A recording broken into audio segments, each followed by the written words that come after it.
Good morning student, my self Mahesh Kumar Sharma.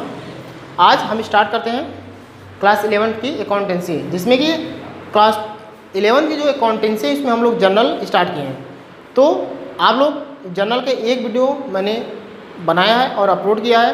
तो आप लोग जो भी नए स्टूडेंट्स इस चैनल पर आए हैं, एक हम्बल रिक्वेस्ट है कि प्रीवियस वीडियो जो भी है इस जनरल का आप लोग देख लें, क्योंकि अगर उसको देखते हैं तो वो ही बेस है। अगर वो समझ में आएगा तो आगे समझ में आती है, अदरवाइज नहीं आएगा।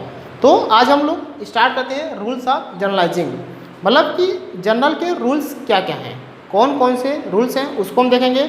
उसमें एग्जाम्पल के साथ उसको हम लोग एक्सप्लेनेशन समझेंगे कि क्या है, फॉर्मेट ऑफ जनरल समझेंगे। आज हम इस पूरी वीडियो में इसकी बात करेंगे। तो रूल्स ऑफ जनरल में जैसा कि आप लोग प्रीवियस क्लास में पढ़े हैं कि account, there are three types of account. First is personal account, second is real account, and third is nominal account. ये तीन अकाउंट पढ़े हैं। तो इस तीन अकाउंट से रिलेटेड तीन रूल्स हैं। फर्स्ट रूल्स है जो पर्सनल अकाउंट का रूल्स है, उसको हम लोग बोलते हैं debit the receiver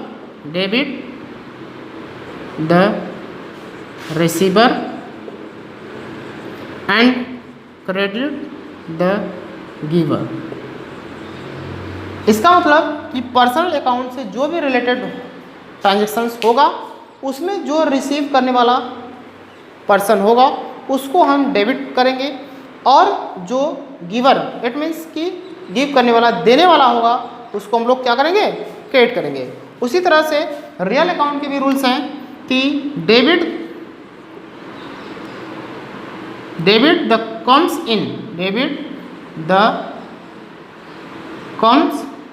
in and credit the goes out. इसका मतलब कि बिजनेस में जो चीज़ें आएगी, कम्स इन मतलब एंट्री करेगी, आएगी, उसको हम लोग डेबिट बोलेंगे, और जो भी बिजनेस से मेरे विड्रॉ होगा इट मीन्स जाएगा उसको हम लोग क्या करेंगे, क्रेडिट करेंगे। इसी तरह नॉमिनल का रूल्स है कि ऑल एक्सपेंसेज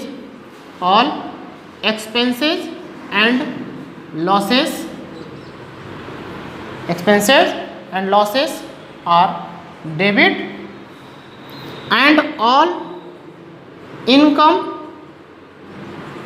एंड प्रॉफिट और क्रेडिट। ये रूल्स है। इस तीन अकाउंट से रिलेटेड यहाँ पर तीन रूल्स है। फर्स्ट पर्सनल अकाउंट का रूल्स कहता है कि debit the receiver and credit the giver.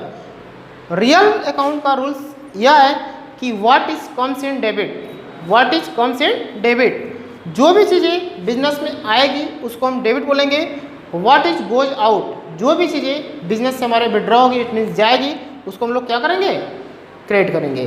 तो बिजनेस में आने वाले जितने भी आइटम्स होंगे, चाहे वो रियल अकाउंट से रिलेटेड, वो डेबिट होगा, और बिजनेस से मेरे विड्रॉ जो होगा उसको हम बोलेंगे क्या, क्रेडिट। नॉमिनल अकाउंट में all expenses and losses are debit, मतलब बिजनेस के लिए मेरे अगर कोई भी ऐसा एक्सपेंस या लॉस जो भी है उसको हम क्या करेंगे, डेबिट करेंगे। बाकी मेरे बिजनेस के लिए जो भी इनकम एंड प्रॉफिट होगा उसको हम क्या बोलेंगे, क्रेडिट बोलेंगे। इस तरह से ये तीन रूल्स हैं। यही तीन रूल्स हम लोग तीनों रूल्स को बोलते हैं गोल्डन रूल्स। कभी कभी एग्जाम में पूछता है कि व्हाट इज गोल्डन रूल्स, तो यही जो तीन रूल्स हैं इस तीन रूल्स को ही बोलते हैं हम लोग गोल्डन रूल्स। अब हम लोग इस रूल्स को तो जान गए कि पर्सनल अकाउंट के और रियल अकाउंट और नॉमिनल अकाउंट के रूल्स क्या हैं। अब इसके बाद हम लोग फॉर्मेट ऑफ जनरल लिखेंगे, then after entry pass out करना सीखेंगे।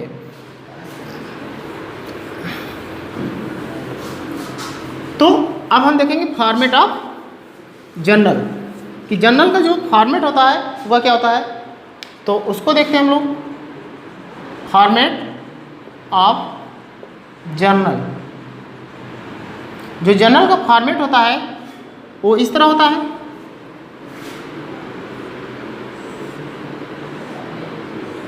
पहला डेट का कॉलम होता है, दूसरा पार्टिकुलर का कॉलम होता है, तीसरा एलएफ का कॉलम होता है, चौथा डेबिट का कॉलम होता है और पांचवा क्रेडिट का कॉलम होता है। ये 5 कॉलम होते हैं मेरे जनरल के फॉर्मेट में। आप लोग इसको चाहें तो नोट कर सकते हैं। First column is this, second column is this and third is this, fourth is this and five is this. There are 5 column in journal. Journal को जब करते हैं तो उसका जो फॉर्मेट हम लोग ड्रॉ करते हैं, बनाते हैं, उसमें 5 कॉलम होते हैं। फर्स्ट जो होता है डेट का, सेकेंड जो होता है पार्टिकुलर का, और जो थर्ड होता है वो एलएफ का होता है, और जो फोर्थ होता है वो डेबिट अमाउंट होता है, और जो फिफ्थ होता है वो क्रेडिट अमाउंट। अब एक एक को हम समझते हैं कि डेट क्या होता है, पार्टिकुलर क्या होता है, एलएफ क्या होता है, डेबिट और क्रेडिट क्या होता है। तो हम लोग डेट पहले सपोज करते हैं कि डेट, तो डेट मतलब जितने भी ट्रांजेक्शन्स होंगे वह किसी न किसी डेट से रिलेटेड हो गए। इस डेट को यह ट्रांजेक्शन्स हुआ, तो जिस डेट को जो ट्रांजेक्शन्स होता है वहाँ पर उस ट्रांजेक्शन्स का डेट हम लोग लिखते हैं। यह डेट जो होता है किस फॉर्मेट में लिखा जाता है, जैसे कि सपोज चलो कि आज 28 सितंबर है, ठीक है, 28 सितंबर 2020। तो हम इस 2020 को यहाँ पर नहीं लिखेंगे, बस यहाँ पर डेट लिखेंगे 28 सितंबर, बस इतना ही लिखेंगे। और 2020 इसमें लिखेंगे कि हम जो भी जनरल करते हैं विदिन 1 ईयर, एक ईयर के अंदर का ही होता है, एक ईयर से अधिक नहीं होता है। तो एक डेट जो होता है ऊपर यहाँ पर लिख दिया जाता है कि यह किस डेट से स्टार्ट हुआ है, किस ईयर का है, 2020 का, 2001 का, 2019 का है। तो हम यहाँ पर केवल डेट मेंशन करते हैं और मंथ मेंशन करते हैं, ठीक। तो यह क्या है, डेट ऑफ ट्रांजेक्शन्स, मतलब ट्रांजेक्शन किस डेट को हुआ है उसकी हम डेट यहाँ पर लिखेंगे। पार्टिकुलर में क्या लिखते हैं, ये जानते हो कि डबल एंट्री सिस्टम का जो रूल्स है वो 2 एस्पेक्ट में होता है, एक डेबिट अमाउंट, एक क्रेडिट अमाउंट। तो इसमें जो भी रूल के अकॉर्डिंग जो डेबिट होगा और क्रेडिट होगा उसको यहाँ पर लिखें। सपोज करो कि एक एंट्री हम कर दिए कि machinery purchase with cash, machinery purchase with cash, मैंने मशीनरी परचेज किया कैश से। तो मशीनरी और कैश दोनों के दोनों रियल अकाउंट है, तो दोनों रियल अकाउंट है, तो रियल अकाउंट का जो रूल्स है what is comes in debit, what is goes out credit. जो भी मेरे बिजनेस में आएगा उसको हम डेबिट करेंगे, और जो मेरे बिजनेस से विड्रॉ होगा जाएगा उसको हम क्या करेंगे, क्रेडिट। तो मशीनरी परचेज कर रहे हैं तो मेरे पास आया क्या, मशीनरी। तो इसके लिखने का जो तरीका है, हम मशीनरी अकाउंट डेबिट लिखेंगे यहाँ से, और जब क्रेडिट वाला जो भी आइटम रहेगा उसको लिखेंगे तो यहाँ से थोड़ा सा स्पेस छोड़ेंगे और इसको लिखेंगे टू कैश अकाउंट, ठीक है। सपोज करो इस डेट को ये मशीनरी परचेज हुआ है तो हम machinery account debit to cash लिखेंगे, ठीक। इसी में एक स्पष्टीकरण अंडरस्टैंडिंग के लिए नरेशन लिखा जाता है, नरेशन। तो what is meaning of narration, इसको भी हम एक्सप्लेन कर दें कि what is meaning of narration. Narration का मतलब क्या होता है, जैसे हम लोग बिजनेस कर रहे हैं, हम लोग कॉमर्स पढ़ रहे हैं, तो इसका मतलब हम लोग समझ गए कि machinery account debit to cash. But किसी अननोन पर्सन को अगर इसको हम शो करें, दिखाएं, तो ये बता सकता है क्या देखकर कि machinery account debit to cash का मीनिंग क्या हुआ, इसका मतलब क्या हुआ, नहीं बता सकता। तो उसके स्पष्टीकरण के लिए, एक्सप्लेनेशन के लिए, ब्रीफिंग के लिए हम लोग उसको क्या करते हैं, उसके नीचे नरेशन लिखते हैं कि इस नरेशन को जो अननोन है इससे उसको पढ़कर उसको अंडरस्टैंड कर सके कि इसका मीनिंग क्या हुआ। तो हम उसको ऐसे लिखते हैं, being machinery purchase with cash, with cash, और इसको ब्रैकेट में क्लोज कर देंगे, ठीक है। ये हो गया नरेशन। आप लोग आई होप की मीनिंग ऑफ नरेशन भी समझ गए होंगे। नेक्स्ट है एलएफ। तो बहुत सारे बच्चे इसमें कन्फ्यूजन है कि what is meaning of LF. LF का मतलब क्या होता है, तो जैसे कि एक बुक देखते हो, बुक बहुत मोटी बुक होती है, उसमें फर्स्ट पेज पर इंडेक्स दिया होता है कि मेरा जो ए चैप्टर है इस पेज से स्टार्ट है, ए चैप्टर इस पेज से स्टार्ट है, ए चैप्टर इस पेज से स्टार्ट है। तो LF it's means page number, कि जब कंपनी होती है तो कंपनियां में बहुत सारे ट्रांजेक्शन्स होते हैं, तो बहुत मोटी मोटी फाइल बन जाती है, बहुत मोटे मोटे रजिस्टर होते हैं। तो उसमें अगर किसी का अकाउंट हमको क्या करना है, सर्च करना है, देखना है, तो हम उसको फर्स्ट पेज पर इंडेक्स में देखेंगे कि यह किस पेज पर है। उस पेज को ही फाइंड आउट करने के बाद डायरेक्ट हम उस पेज को ही ओपन करते हैं कि इस पेज पर इस रिलेटेड अकाउंट इनका क्रिएट किया गया है। तो वही पेज नंबर LF मतलब ledger folio number, LF stand for ledger folio number. Ledger folio number होता है कि वह एक बिजनेस में ट्रांजेक्शन्स का क्या होता है, नंबर होता है पर्टिकुलर आइटम्स का। डेबिट अमाउंट मतलब डबल एंट्री सिस्टम में ये जानते हो कि एक डेबिट अमाउंट होता है, एक क्रेडिट अमाउंट होता है। इसमें डेबिट अमाउंट जो भी रहेगा उसमें डेबिट अमाउंट लिखेंगे और इसमें क्रेडिट अमाउंट जो भी गिवन होगा उसको लिखेंगे। आई होप कि आप लोग फॉर्मेट ऑफ जर्नल भी अच्छे से समझ गए होंगे। अब हम लोग एक एक एग्जाम्पल को करना स्टार्ट करते हैं कि कोई भी जर्नल है तो उसको हम पास कैसे करेंगे। तो हम एक दो एग्जाम्पल यहाँ पर लिखते हैं। अब हम लोग देख रहे हैं कि यहाँ पर 5 एग्जाम्पल लिखा हुआ है। Cash paid to Ram ₹5000, cash receipt from Ram ₹6000, furniture purchase ₹10,000, interest receipt 8000, salary paid ₹5000।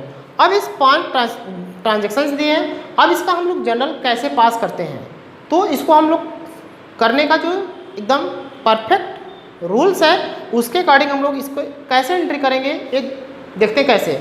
तो हम सपोज करते हैं यहाँ पर ये जो पूरी ट्रांजेक्शन है XY कंपनी का है, सपोज करते हैं यह XYZ कंपनी का है। तो फर्स्ट ऑफ ऑल जब भी हम ट्रांजेक्शन करते हैं उसके ऊपर लिखते हैं journal entry, journal entries in the book of XYZ company. ऐसा हम लोग पहले लिख देते हैं कि ये जो जर्नल एंट्री है किसके बुक में पास आउट किया जा रहा है। उसके बाद हम लोग फॉर्मेट बनाते हैं, जो अभी अभी मैंने बताया कि फॉर्मेट क्या होता है। फॉर्मेट बताएंगे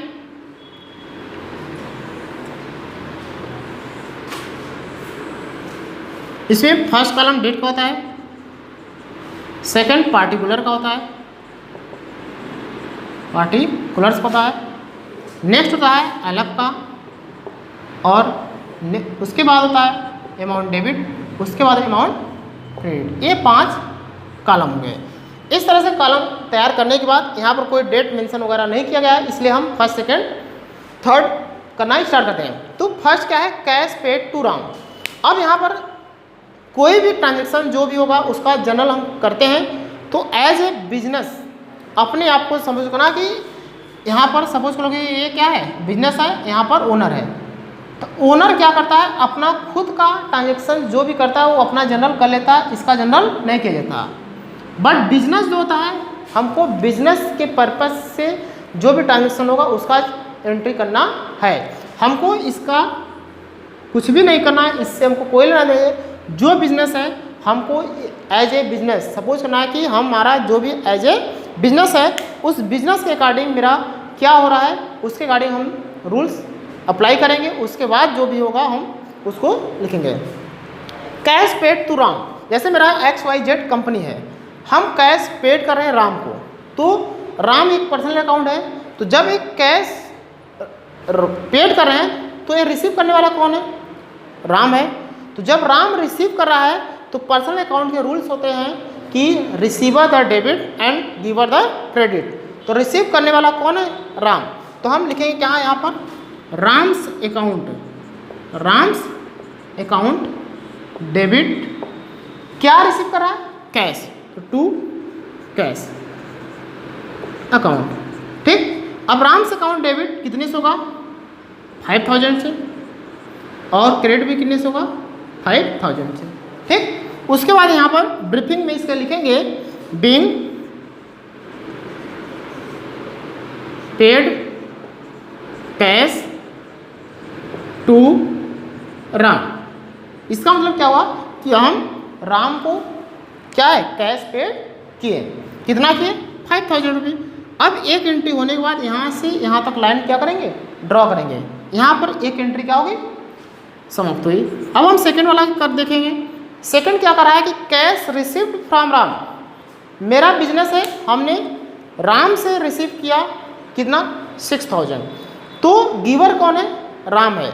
या तो हम कैश देखें तो कैश क्या है, रियल अकाउंट है। रियल अकाउंट का रूल्स है कि what is comes in debit, what is goes out credit. जो भी मेरे बिजनेस में आएगा उसको डेबिट, जो भी जाएगा उसको क्रेडिट। तो कैश रिसीव्ड, अगर मेरा बिजनेस है हम कैश क्या करें, रिसीव करें, मेरे पास कैश आ रहा है, इट मीन्स कि आने वालों को डेबिट। तो हम क्या करेंगे यहाँ पर, cash account debit, cash account debit to, किससे रिसीव किया, राम, तो टू राम्स अकाउंट, कितना यहाँ पर लिखेंगे 6000 रुपीज़ और 6000 रुपीज़, ठीक। उसके बाद यहाँ ब्रीफिंग में लिखेंगे being cash received from Ram. ये अंडरस्टैंडिंग हो गया, एक्सप्लेनेशन ब्रीफिंग हो गई कि इसका मतलब क्या हो गया, मैंने कैश रिसीव किया किससे, राम से।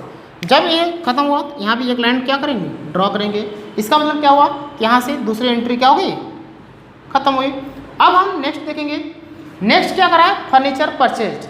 फर्नीचर कौन सा अकाउंट है, रियल अकाउंट है, एसेट्स है, इसी मीन्स रियल अकाउंट है। तो रियल अकाउंट का रूल्स है कि what is comes in debit, what is goes out credit. Furniture जब परचेज कर रहे हैं, इट मीन्स खरीद रहे हैं, तो मेरे पास क्या फर्नीचर आएगा, तो हम बोलेंगे फर्नीचर अकाउंट डेबिट। तो तीसरी जो होगी उसको हम लिखेंगे furniture account, furniture account debit. और फर्नीचर मेरे पास आएगा, उसके सापेक्ष हमको देना क्या पड़ेगा, cash. Furniture account debit to cash account, कितने से 10,000। तो यहाँ पर हम 10,000 डेबिट और 10,000 क्रेडिट लिखेंगे। उसके बाद यहाँ पर नरेशन लिखेंगे being furniture purchase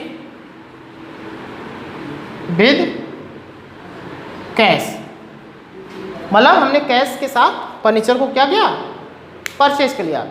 it means कि फर्नीचर मेरे पास आया और कैश मेरे पास से गया। यहाँ पे तीसरी एंट्री कंप्लीट हुई, तो इसको हम लोग क्या करें, यहाँ पे एक लाइन ड्रॉ है। इस तरह से देख रहे हैं, एक एक क्या एंट्री को हम पास करते जाएंगे और एक एक लाइन यहाँ पर ड्रॉ करते जाएंगे। इसका मतलब क्या हो कि एक एंट्री के बाद एक एंट्री जब हम करते हैं तो वहाँ से एक एंट्री की कंप्लीट हो जाती है। और इसके बाद लास्ट में जब यहाँ पर टोटल करेंगे, जो भी टोटल होगा, तो जो भी अमाउंट इसका होगा वही अमाउंट इसका होगा। तो 6, 5, 11, 10, 21 अगर 21,000 ये हो रहा है, ये भी क्या होगा 21,000 होना चाहिए। मतलब टोटल अमाउंट दोनों का, डेबिट का और क्रेडिट का सेम होना चाहिए। ये दो एंट्री है, इसको मैं बता दे रहा हूँ, आप लोग अपने से कर लीजिएगा। जैसे इंटरेस्ट रिसीव हो रहा है, तो ये क्या है, नॉमिनल अकाउंट है। इंटरेस्ट की अगर बात करें तो मेरा बिजनेस है, अगर इंटरेस्ट मेरे रिसीव हो रहा है, मेरे बिजनेस में इंटरेस्ट क्या हो रहा है, रिसीव हो रहा है, इट मीन्स मेरे लिए क्या है, बेनिफिट है। तो हाँ, मैंने बताया था कि ऑल लॉसेस एंड एक्सपेंसेस और डेबिट, जितने एक्सपेंस और लॉस होंगे उसको डेबिट, बट जितने भी इनकम एंड प्रॉफिट होगा उसको हम क्या करेंगे, क्रेडिट। तो इंटरेस्ट रिसीव हो रहा है तो मेरा क्या हो रहा है, फायदा हो रहा है, तो क्रेडिट होगा। Cash account debit to interest, cash account debit to interest. Salary paid, हमारा इंडस्ट्री है, कंपनी है, बिजनेस चल रहा है, उसमें बहुत सारे एम्प्लॉई काम कर रहे हैं, अब सैलरी हम दे रहे हैं, एक तरह से मेरा क्या है, एक्सपेंस हो रहा है। तो जब एक्सपेंस हो रहा है तो उसको हम क्या करेंगे, डेबिट। तो salary account debit to cash, cash मेरे पास से जाएगा, किस फॉर्म में जाएगा, सैलरी के, तो salary account debit to cash. इसको इसी तरह हम कर लेंगे। इस तरह से एक जनरल जो एंट्री का जो जनरल फॉर्म होता है उसको हम लोग देखें और 2-4 एग्जाम्पल के साथ हम इसको सीखने का प्रयास किया। आई होप कि ये जो एंट्री मैंने स्टार्ट किया है, जनरल एंट्री पास करने का तरीका आप लोग को समझ में आया होगा। नेक्स्ट हम journal entry of goods related to goods, मतलब गुड्स से रिलेटेड जितने भी जनरल एंट्री पास आउट होते हैं, कि जब हम गुड्स परचेज करते हैं या सेल करते हैं या परचेज रिटर्न, सेल रिटर्न क्या होता है, हम इसको बताएंगे आप लोग को। अगर ये वीडियो अच्छा लगे प्लीज़ लाइक ज़रूर करिएगा। Thank you so much.